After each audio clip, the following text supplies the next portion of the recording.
За сайн байцгаана уу.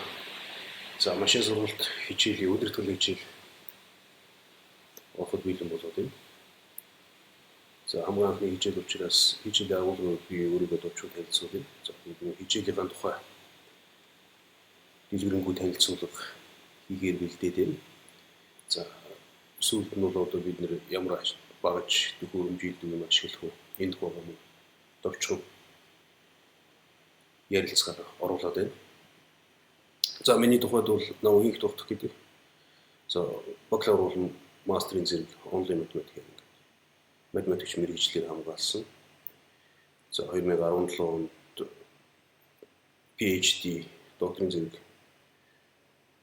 50 үндэсний төвөг сургуульд одоо орчин үеийн машин сургалт хэмжээний чиглэлээр хамгаалсан. Сүүлд бол 2019 онд Сингапурын их сургууль болон Италийн их сургуулийн судалгааны лабораториуд дээр постдокторийн зэрэг хамгаалаад байна. За товчхондоо миний тухайд бол ийм байна.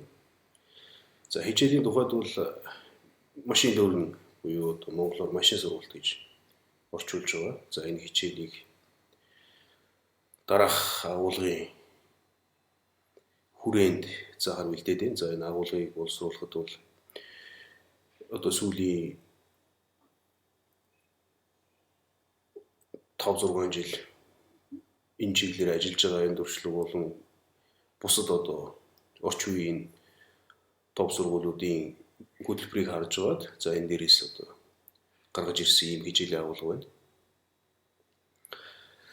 За энэ дээр бол хамгийн эхлээд хэдүүлээ нэг товч машин сургалтын түүх за ер нь одоо яагаад машин сургалтыг хэрэглэх ёстой гэсэн ийм хичээл бол хамгийн эхлээд үзэхэр бэлдээд байна. За тэгээд дараа нь бол одоо ер нь машин сургалт гэж юу болох тухай үзнэ.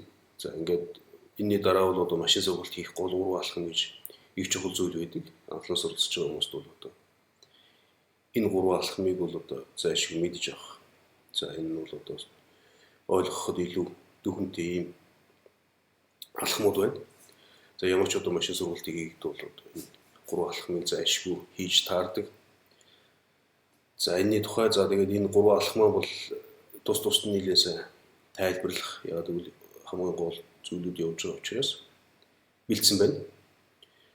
За энэний тухайд бол одоо өгдлөө хэрхэн бэлддэг, за одоо өгдлийнхөө шин чанарыг хэрхэн задлдаг, future extraction гэж хэлдэг. За энэ тухай за модулин буюу одоо загварын тухай.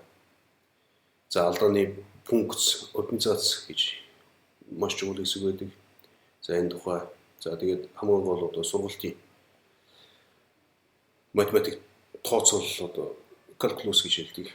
За энэ дээр бол одоо градиент тооцооллын аргууд гэж хамгийн түгээмэл хэрэглэж байгаа хамгийн гол арга байна. За энэ тухай. За тэгээд энэ машин сургалтын төрлүүд гэж хэлдэг. Supervised буюу одоо удирдуулсан сургалт гэж монголоор хэлж болно. За unsupervised буюу одоо удирдуулаагүй сургалт. За мөн self supervised гэж одоо сүүлийн 1-2 жилийн хугацаанд ийм ойлголт гарч ирж байна. Өмнө нь бол semi supervised гэж ярьдаг байсан. Гэхдээ одоо энэ semi supervised бол нэг тэгж түгээмэл хэрэглэгдэхээ болоод энэ сүүлийн үед.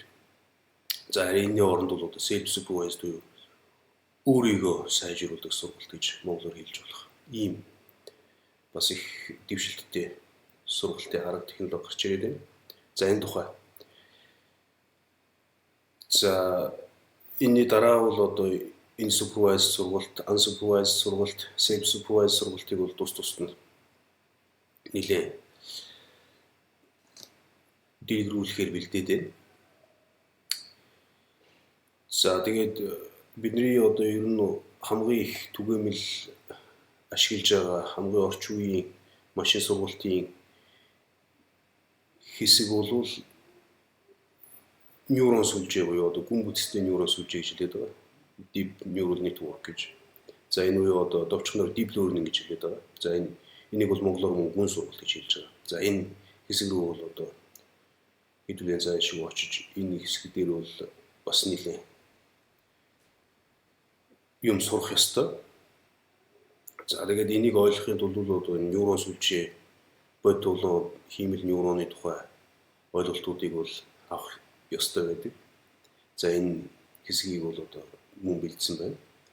За тэгээд энэний дараа бол одоо жинхэнэ deep learning буюу одоо хамгийн орчин үеийн машин сургалтын одоо хамгийн их судалгааны ажил явуулж байгаа хамгийн их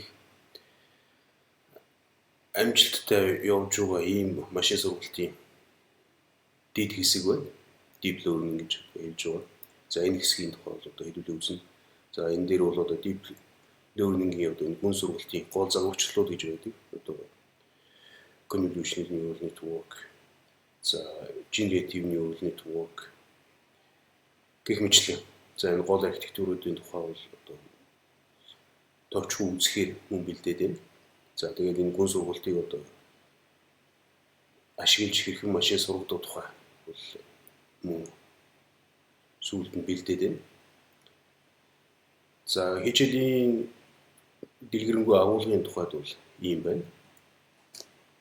За дүгнэх аргачлалын хувьд бол ер нь явцын шалгалт гэж байна. За энэ бол одоо дөрөв ээж 2 удаа авна гэж би тооцож байна. За эрс идвэх гэж зүйл бол яалтчгүй одоо миний хувьд чухал байдаг. За энэ дээр бол онлайнаар энэ удаад эхэлж явж байгаа учраас энэ онлайн хичээл үзэж байгаа байдал. За тэгээд бид лайв уулзалтууд бол одоо тогтмол зохион байгуулалт явна тогтсон цагтаа. За энэ хэсэгт одоо хэрхэн оролцож байгаа байдал. За тэгээд мөн лабын даалгавар гэж юмнууд бол өгдөх ёстой. Лаборатори болгон дээр. За энийг одоо хэрхэн хийж байгаа байдал. Энэ зэргийг бол одоо би эрс идвэх дээр тооцож 10 хоног гэж энэ дээр тооцоод байна. За мөн лабын ажлууд, за тэгээд бие даалт гэж бол байна. За энэ дээр бол тодорхой нэгэн сайн оноо өгнө. За мөн сүүлд нь бол ер нь курсын ажил. За нэг машин сургалтын нэг жижигхэн project маягийн хийж таардаг. За энэ бол одоо бас оноотой. За тэгээд сүүлд бол мэдээж энэ том онооны шалгалт байж таарах бах. За онлайнаар явж байгаа энэ үргэлжлээд явах юм бол бас энэ онооны дүгнэлтүүд бол багасаг наан цаанах үгүйсэхгүй. За ер нь нэг ерөнхийдөө бол нэг ийм л байлаа одоо дүгнэж явна. За хэдүүлээ хэрэглэх багаж хэрэгслийн хувьд бол за яг бичих багаж local компьютер дээр бол Visual Studio Code гэж ийм хүн одоо эдитер байна. Одоо багаж хийж хэлж болно. За энэ бол одоо Microsoft-оос гаргасан ийм үнэгүй маш хөнгөн шинэлэг Lite гэж ярьдаг. За одоо хамгийн сүүл хамгийн их программистуудын одоо машин сургалтын дүгнэлтүүдийг хэрэгжилж байгаа ийм төхөөрөмж байна. За энийг бол хэдүүлээ local computer дээр, local machine дээр бол суулгаад явна. За онлайн cloud editor гэж бас сонголт байгаа. За энэ дээр бол одоо Google Colab гэж, энэ Colab Laboratory гэж ийм онлайн editor байна. За энийг бол одоо хэдүүлээ ашиглана. Энэ бол маш чухал мөн одоо үр дүнтэй түүл. За энийг бол одоо хэдүүлээ яаж ашиглах тухай бол цааш нь дэлгэрэнгүй үзээ. За тэгээд ер нь байнга хэлээд явна. За Visual Studio Code бол цомхон одоо их хялбархийд. За програмчлалын хэлний хувьд бол хэдүүлээ Python хэрэглээд явна. За Python бол одоо сүүлийн үед бол ер нь одоо машин сургалт энэ хэмжээ үеийн хувьд бол үнэхээр одоо топ хэл гэж үнэлэгдэж байна. Тэр нь бол том компаниуд одоо энэ тентхийн том газрууд бол үндсэндээ Python руу одоо шилжиж байгаа ийм үйл явдлууд харагдаж байна. За машин сургалт хийгдэж гэсэн одоо Python дээр бичих бол их хамгийн зөв сонголт байна. За тэгээд мөн англи хэлний тодорхой мэдлэг бол одоо байх нь илүү чухал. За би ихэнх зүйлүүдийг бол энэ монгол хэлэн дээрээ оновчтой гэсэн хөлбрээр нь орчуулад явна. За тэгэхээр энэ бол бас яг тогтсон тийм юм биш, их шинэ тийм хичээл явж байгаа.